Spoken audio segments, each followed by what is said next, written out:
Today is Wednesday, May 31st, 2006, and this is episode 4 of Pedagogy in Practice. Today we're talking about graphic novels, and what better way to do that than to take the audio and the video and combine it together in a video podcast. I can tell you're excited. Today on the show, my brother, Sam Bleckley, who is also an aspiring artist that's really interested in graphic literature, he's going to talk to us. And I'm going to show you some books that maybe you can bring into your classroom at the junior high or senior high level that are kind of that graphic literature genre. All that's coming up on Pedagogy in Practice.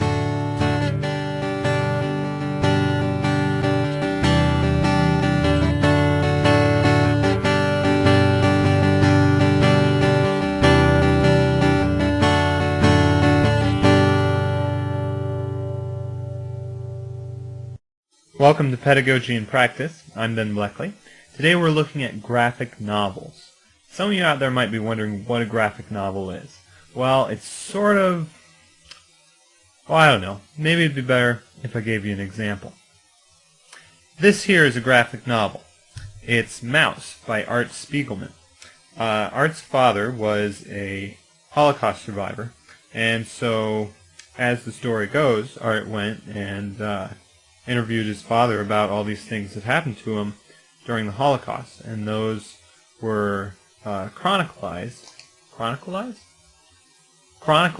Let's try chronicled. Those were chronicled in Mouse and Mouse 2. This is probably one of the more famous graphic novels out there right now.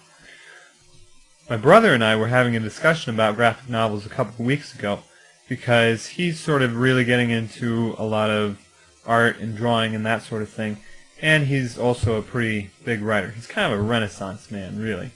And we were talking a lot about graphic novels, and I said, well, heck, why don't I have you on my podcast, and we'll talk about graphic novels a little bit.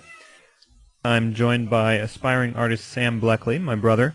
He's going to talk to us a little bit today about his experiences with graphic literature and with trying to create his own graphic literature. How do we define that, and what directions can we take that? Thanks for joining me today, Sam. Thank you. So, in our talks before this podcast, we're sort of thinking a little bit about how to define graphic literature, and where I have to start us off at like some launching ground.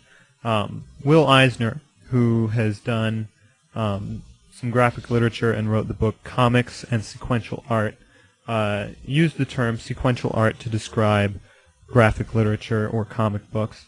And then Scott McCloud, who wrote Understanding Comics, The Invisible Art, defined comics as juxtaposed pictorial and other images in deliberate sequence intended to convey information and or produce an aesthetic response in the viewer. And both of those books you can find their publication information, a bibliography and that sort of thing in the show notes for episode 4. So Sam, when we were talking about this, you sort of you thought that there needed to be a little bit more in those definitions. Well, certainly I think Eisner's is very limited, and I think can be discounted to look at McCloud's because it's a little more particular about what it wants. I do think that McCloud's is letting in a lot of extra work and is limiting the work that already exists. The example we had talked about before was a photo essay, say a National Geographic article. It's a group of images arranged in a particular order with text, and that's intended to convey information. It fits into McCloud's definition, but I don't think it should be qualified as graphic literature.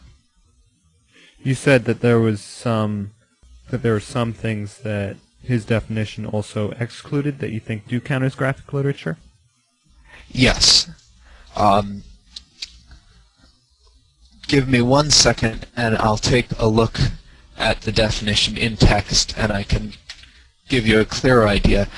But I feel like it's limiting the way the images in text are presented. That by saying that it's sequential, even though he's better than Eisner in saying it's in deliberate sequence, which I think is much clearer, it's still making that the literary contribution to the work, that the images are in sequence, that they're telling some kind of story. And I think there are other ways to do that same thing, to bring literature and art together, to tell a story in a way that is a comic book, but isn't merely lining up images. So Sam, you say that there's some things that MacLeod is including in his example that, or in his definition, that you don't think represent graphic literature, and you sort of hinted that you think there might be some things that he's excluding that could be graphic literature. Well, yes, I think so. I think that while most commonly a comic is presented as a series of images, to limit it to being merely images in a specific sequence is a dangerous thought. I like to think of graphic literature as just that, a synthesis of the two traditions of literature and graphic art. And there are plenty of ways to do that that don't necessarily need that very strict frame-by-frame plot, at least in my opinion. Okay.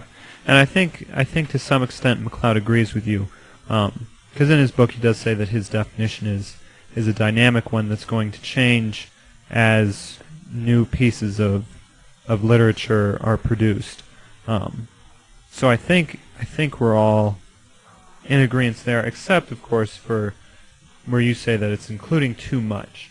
And I think your example of the photo essay might be a valid one. At the same time, I'm not exactly sure how you can play with that definition to exclude and include the things that I'm worried about. I think it is a very lucid and well-put definition. It's just that the boundary conditions are a little off. But again, I can't phrase it better than that. Okay. So this sounds like a pretty decent working definition to you then. At least a place to start. Okay. There have been some graphic novels in our talks. I talked about some of the popular graphic novels that I've read in preparation for teaching them in school, such as Mouse and Persepolis, which are both biographies or autobiographies. And then on the other end of the spectrum, I think you can find comic books with superheroes and that sort of thing. And you said that you've read some books that kind of fall in between those two extremes. Maybe you can tell us a little bit about those. Well, I'll be happy to, though I do take exception to the way you're putting them at two ends. But I think a good place to start with looking at the synthesis is Watchmen, which is a graphic novel written by Alan Moore and Dave Gibbons,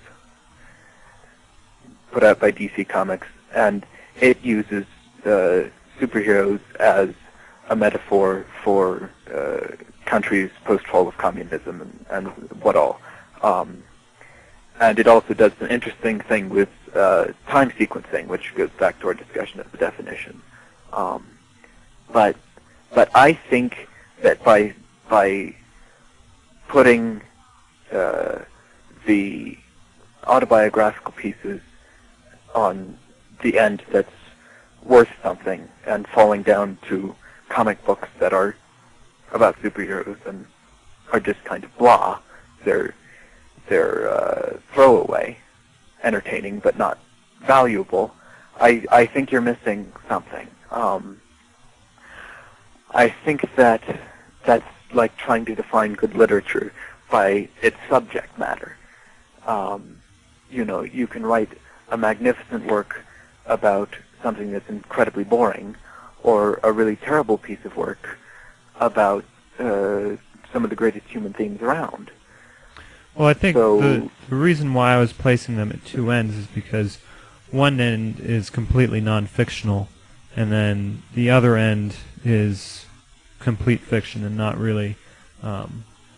It's not as easily something that we can relate to, I guess is what I'm saying. For example, like in young adult literature, commonly you'll want a character who's close in age and close in experiences to the young adult who's reading the book, because there's more of a connection between the emotions that your main character is going through and the reader. So I guess. Well, then explain to me this. Why, when outside of school, do you read about superheroes? I mean, Mouse is a great book, but it's kind of an assigned reading sort of thing, you know? And when you go out and you pick up a comic book, you're going to pick up Spider-Man, Superman, something cool. Well, and what that might do is get into something that MacLeod is talking about later on in his book. He talks about how the realistic images and a realm between a realistic image like a photograph, and then over on the other end of the spectrum, words that are icons that represent something. And then in the middle you have the comic, which is a more simplified face. And since it doesn't have great amounts of detail, and it's actually still considered a picture, the viewer is more able to, or the reader is more able to associate themselves with that character, because the facial features and everything are sort of undefined. I don't know if I'm explaining this as well as he is. So I think if I'm understanding you correctly, you're saying that certain level of abstraction is what lets you relate to the character, right, as opposed to an Ansel Adams portrait that's so clear and so precise, exactly, and that person instead of you. I think that's true, but I don't think it explains away how you put what you want in a piece of young adult literature. I guess maybe outside of school you would prefer to read Batman or something, but I don't know. For me, I want to read something that's, I guess Batman and Superman is enjoyable, and there's nothing wrong with reading it at all, but it's not life experience, you know. And maybe some Batman or some Superman or Spider-Man or whatever has the metaphor, and I think Watchmen is absolutely sounds like an awesome book. I haven't read it, but sounds like a great example of having a metaphor that gets into deeper themes and that sort of thing. But then let's move away from that for a moment, though, and say, okay, Frank Miller's The Dark Knight Returns. That was the turning point in graphic literature. It's sort of the work, and it's about Batman. Well, and I haven't read that, so I can't comment on that, or I don't know why it was the turning point in graphic literature. But I think that the canon of graphic literature and whatever the experts say isn't really what I'm concerned about personally as an educator. I'm more concerned about what's going to change the lives of the students in our classrooms, I guess. Well, I guess that's where I misunderstood you. I'm talking about their literary worth and as what they would be worth to someone teaching about English literature, rather than trying to teach to the students' lives. But again, I think that you're needlessly limiting yourself. Hold up, because I don't see how Batman is teaching to a student's life. Are you saying that? That's what I'm saying. I'm saying that Batman is a perfectly good way of teaching literature, but perhaps it isn't as good a way of teaching life. But either way, I think you're using the wrong criterion to limit what you teach. Okay, well maybe you can talk to us a little bit about how you see Batman as a way of teaching literature. Well, it's just like any other piece of literature. You know, I can look at my shelf and see books that are about things that don't matter. I can see Ulysses, it's about a day in the life of some guy. Nothing actually happens. That's not a life lesson in itself. It's not a very interesting theme in itself, but the work as a whole is incredibly important to literature and to teaching literature. You know, you can look at Kafka. Guy turns into a bug. Okay, wow, that's not exactly a deep and meaningful human theme until he does something with it. And Okay. at the same time, you can say Crime and Punishment. There's clearly a huge human theme here, and he does something huge with it. But to limit yourself by subject matter is wrong in any form of art or literature. So as you can see, like any set of brothers, Sam and I definitely don't see eye to eye on a couple things. And actually, now that it's a day or two after the podcast, it kind of made me think a little bit. You know, am I being unfair to put comic books in almost a separate place than graphic novels? Is it? I mean, I don't have anything. I read comic books too. I just read A Dark Knight Returns, like Sam was talking about in that podcast, and it was definitely entertaining. But you know, is it? I still feel like to have that whole relevancy issue in language arts, you kind of need to have something that's going to be important to their lives. You know, and comic books might be totally cool for like for silent reading, for sustained silent reading and that sort of thing. But if you're going to be actually teaching a piece of literature, would a graphic novel be better? So that's what I'm going to throw out there for the question to all the viewers or listeners, if you're listening to the audio version, all the viewers of the podcast this week. You know, what would you use graphic novels for, and is there a difference between a graphic novel and a comic book, or are they pretty much the same thing? Can you just use them interchangeably? Interchange something. Can you use them just like, can you swap them out? And like, if you're going to teach a graphic novel, is it the same to teach Persepolis as it is to teach Superman or The Dark Knight Returns or whatever? So if you think you have an answer to that question, send me an email at pedagogypractice@gmail.com, or you can post it to the wiki. First go to pedagogypractice.blogspot.com, and then click on the link to the Book Club and Writing Workshop wiki, and from there you can go to the idea box and put something in the wiki there. Or if you want to email me an audio file, that would be pretty cool too. So any of those options are open to you.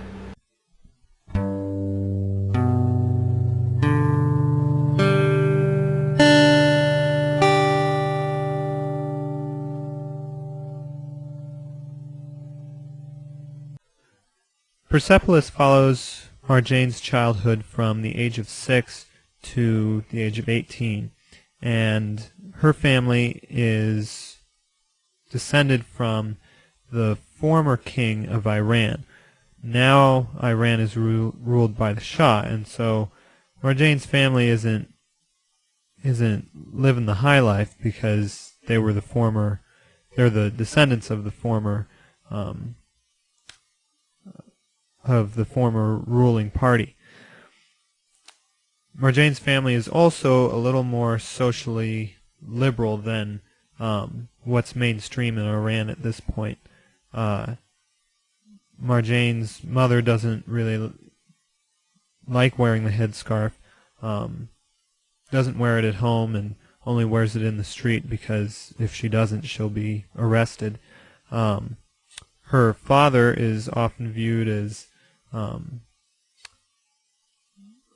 Westerner because he wears a tie to work, and many of Marjane's family have some ties to communism or ties to those who aren't favorable of or who aren't the friends of the ruling party, and so much of her extended family has disappeared, been arrested, executed, and then the whole thing covered up. So the reason why I think this is a really great book for young adults right now is because it has that main character who's an adolescent, and with everything that's happening in the Middle East right now and with current world events, to have a book that looks at Middle Eastern life is so... I think that's just a really good thing for our students to have, to be able to get a first-hand look that's maybe not, something that's based there in the Middle East instead of a view that's based here in America. So pick up Persepolis if you get a chance and take a look. Really great book. The one thing that I will warn you about before you have your students read it, there are some gruesome drawings in here. At one point, a prisoner is executed and dismembered and everything, so that's not the prettiest sight in the world. But it's a cartoon too, so then there's some stuff to think about there. But yeah, great book. Definitely recommend it. So I think we've only really scratched the surface of graphic novels. So next week, tune in when we're going to look at the world of manga. Manga is sort of a Japanese graphic novel, and we're going to see if these are more like comic books, and if they have that sort of unrealistic air to them, or are they a whole area of graphic novels that we could maybe teach in class, at least from my view of what graphic novels I would use. I guess we'll see what your responses say, and maybe I'm totally unfounded in that. But manga is a really popular type of graphic novel that's really popular with students right now. So we're going to try to Pedagogy in Practice podcast is produced in Fort Collins, Colorado, and distributed through the Pedagogy in Practice blog at pedagogypractice.blogspot.com. Until next time, take care, and keep on bringing research-based strategies into the classroom.